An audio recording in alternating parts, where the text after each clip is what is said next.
Hello, and welcome to the best 20 minutes of your day. We are the Red Team.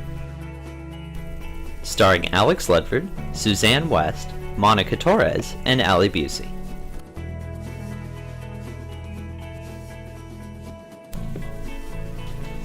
The team has been at the drawing board for weeks now, and we're finally ready to unveil our proposal for a new course, Water Safety Online.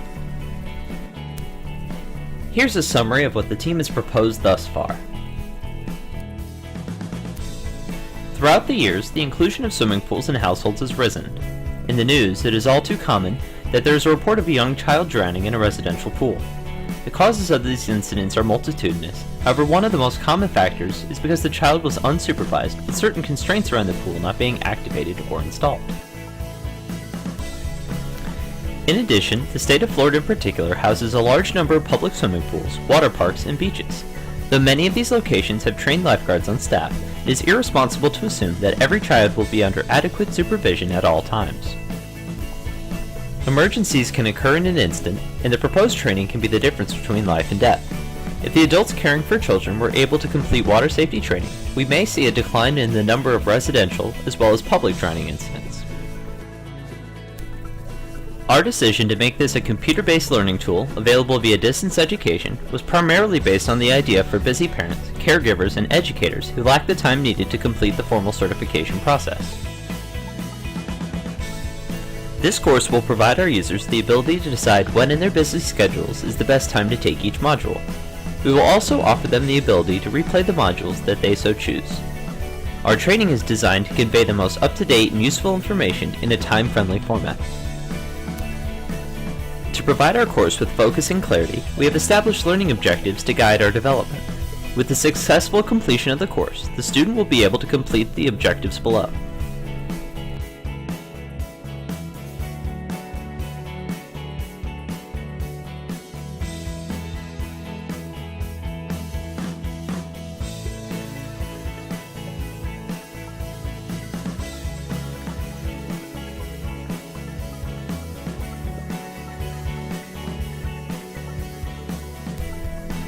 This course is intended for parents, grandparents, aunts, uncles, brothers, sisters, cousins, friends, caregivers, even that guy. Basically anyone who will be around children and water. This course is not intended for certification purposes and is non-profit in nature. Therefore, the participants are targeted as those who either need a water safety course for employment purposes or are parents and have interest in identifying water safety hazards for personal reasons. There are a number of impacts to consider when choosing this course. Convenience for parents and employees who may not be able to commit to face-to-face classes due to time constraints.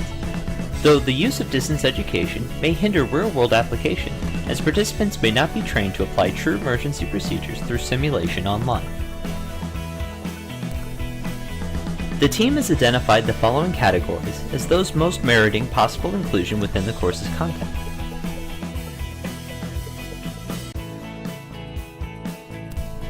In order to deliver the content in the most streamlined and effective manner, Red Team has chosen the Canvas Learning Management System from Instructure Incorporated as our delivery vehicle.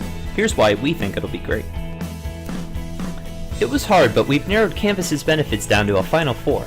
Canvas is highly portable with apps for most devices. It's low cost for educators and focus on shared content keeps costs down. Intuitive editing tools allow for designer, teacher, and student flexibility, and loads of storage and reliable servers ensure Canvas stays running strong. The purpose of this course is to provide busy parents, caregivers, and educators with a tool to learn water safety techniques in a convenient and affordable manner. Therefore, a simple and comfortable delivery method is best for our purposes. This method, best known by the acronym VOCAL, is our main strategy for presenting the course. We plan to create social presence by having students interact with each other in various methods, such as creating biographies with photographs for introduction to personalize themselves, discussion boards for communication purposes, as well as seeking understanding and proficiency in certain topic areas, encouraging interaction with students and teachers through a variety of communication techniques, and creating social interaction through group collaboration to facilitate high achievement. We will also take great lengths to create a positive learning environment by including warm-up periods with lighthearted exercises aimed to help students get to know one another, start online courses with all students together at the same time, and provide equal access to the shared conversation in the course, as well as scaffolding course instruction by presenting course content in a manner that hierarchically structures the sequence of information that they receive. In addition, we will use structured activities to provide an effective framework for online learning, use flexible deadlines to motivate students, maintain communication, and allow for technical problems, and use streaming audio for reading online text, as well as organizing the website to enable students to interact with the content, other students, and instructors, and creating a welcoming, safe, and nurturing online environment. It is our goal to present problem-solving situations in realistic contexts, create opportunities for students to communicate with each other to share understanding of course content, and provide opportunities to collaboratively construct knowledge based on multiple perspectives, discussion, and reflection, as well as provide opportunities for students to articulate and revise their thinking to ensure accuracy of knowledge construction, and finally, allow time for reflection at the end of the course to think back on what they've learned. We also plan to foster the same dedication and thoughtfulness to the instructors hired to deliver the course's content to the students.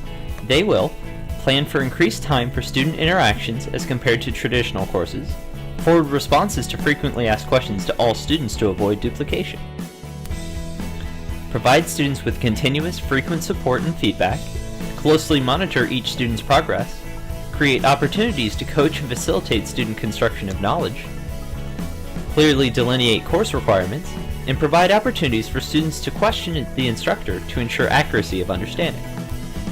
As with any course offered online, we will focus on providing a level of technology support to our students by offering beginning demonstrations of required skills via application through an orientation module, and providing adequate, easy, and continuous support throughout the course for technology needs. With all of this great content planned and a delivery method to boot, we're ready to get the ball rolling. Here's what we plan to do next. This project will be constructed in 3 phases prior to final launch. They are needs assessment, program development and implementation, and evaluation. Each phase will include formative evaluations, allowing for revisions at critical points, as well as a final round of summative evaluation before release.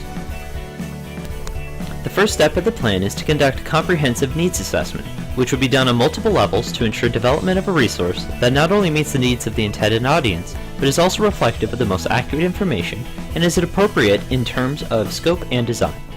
It consists of 3 main components: research, data collection, and priority setting. In this research stage, we will complete a comprehensive review of existing resources and training materials related to our topic of water safety. We will also distinguish the various stakeholder groups we are expecting to be the primary audiences for this training program, as well as identify potential content experts to serve as contributors or reviewers. Additionally, we will research available technology platforms and tools to be used in development and implementation of this program. Finally, we will review possible data collection strategies that can be used to obtain needed information from stakeholders.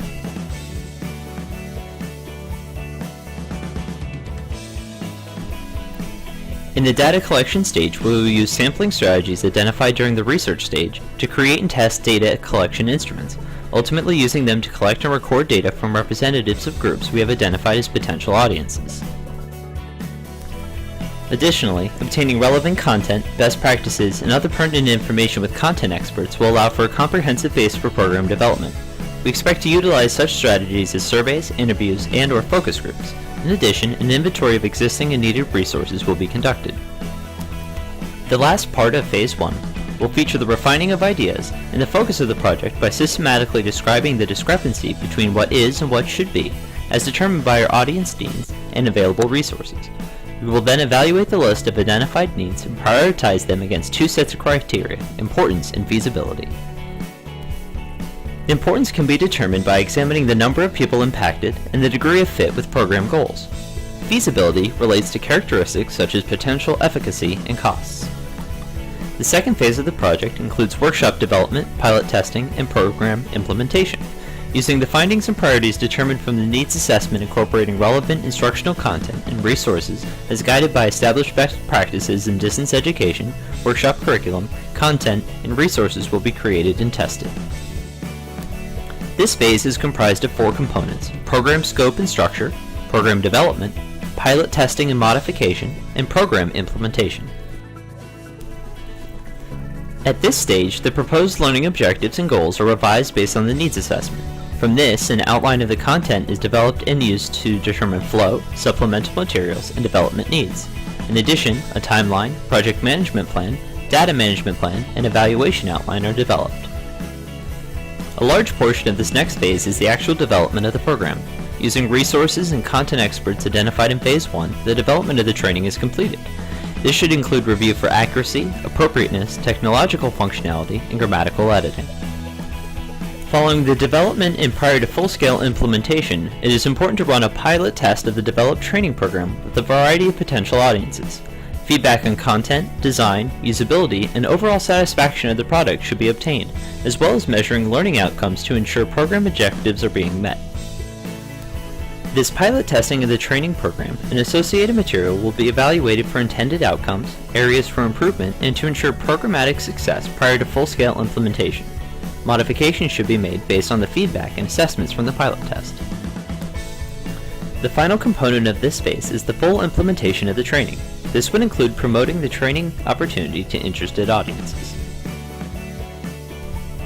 Up to this point, the program has undergone a modified version of the ADDIE model.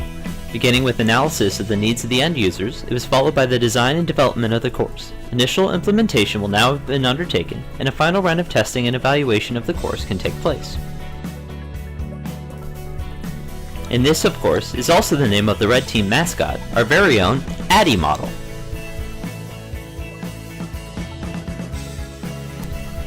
Formative and summative evaluation processes will be included for both the pilot test as well as for the full implemented training program to gauge outcomes and outputs, assess participant learning and training experiences, and to improve the overall program. Learning outcomes will be evaluated based on embedded evaluation components within the training modules, using a combination of pre- and post-testing, application scenarios, and a cumulative workshop assessment. A satisfaction survey using a Likert scale will be sent upon completion of the training program. Baseline data collected during the needs assessment, as well as throughout the training, will be utilized to determine impact and measure effectiveness of the ongoing education efforts and the individual training components, including the strengths and weaknesses of the distance learning training course, content, and design. There are a number of administrative issues which must be taken into consideration before the project can continue, such as advertising in prospective markets, alignment with existing face-to-face courses, buy-in for distance education models, finding capable subject matter experts, and of course, your approval. On behalf of the Red Team, thank you for watching our proposal and have a wonderful day.